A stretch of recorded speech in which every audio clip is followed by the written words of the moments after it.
Hey, welcome back to Off the Grid with Bert. Another quick pellet heater video. This little heater here has been an absolute pickle to fix up.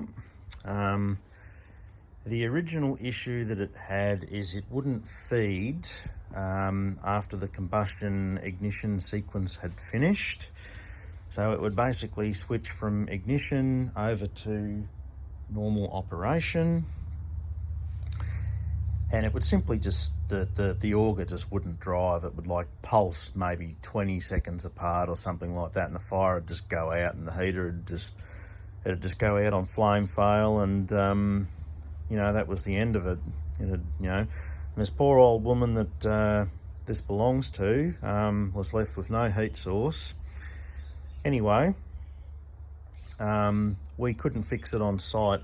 There was a bug in it somewhere. We couldn't find it, couldn't find what was causing it, despite numerous tests.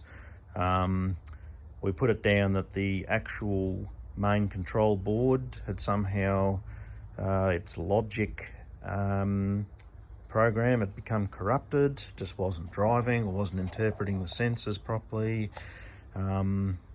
Bit sort of hard to know really what happened with it. We did take it to our electronics engineer, and he had a look over it and he couldn't work it out either. So we ended up sacking the board and did a complete controls retrofit on this heater.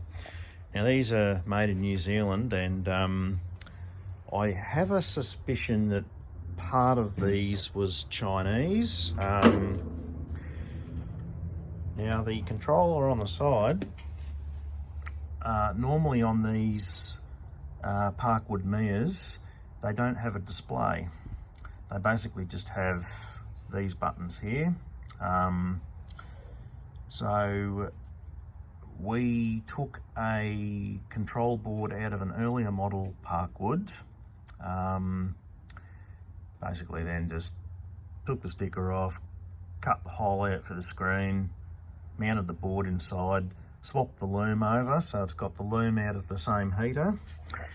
You can sort of see it in the back there. We ran it around and did all of that. Now we didn't know whether it was going to work properly, so actually I can show you the original board. Excuse the mess.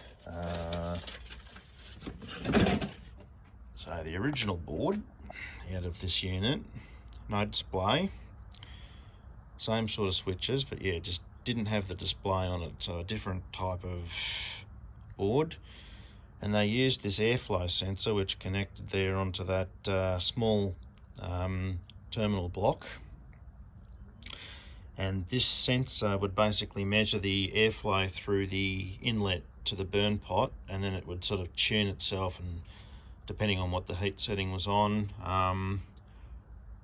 Not the way I would have designed it. I would have been a little bit sort of dubious that this was ever going to be long lasting, and it turns out that it isn't. The air sensors apparently have to be replaced every couple of years and you can't get them anymore. So not a very good design at all. But all of that aside, we've got this thing working. So it now fires up, it burns. We've just tuned up the airflow through the burn pot, and yeah, it burns like a charm. Throws out lots of hot air. Yeah, no dramas. So any of our fellow pellet heater technicians who might be watching, if you come across one of these and it's got auger issues or fan issues, chances are that board's going to be the problem, or the sensor that they have inside. It's a big sensor. It sits in the air intake tube, and it's essentially a map sensor, a bit like what you'd see, like a mass airflow sensor you'd see on a car. Similar thing, it measures the quantity of air going through and the temperature of the air going through, and basically would ramp the combustion fan up and down to sort of get an ideal burn. we've been able to get it burning really good without the need for that system. So we'll be taking this back and putting it back into her living room, and yeah, hopefully it'll give her a few more years of trouble-free heating. Yeah, anyway, don't forget to like and subscribe, and we'll catch you in the next video. See you later.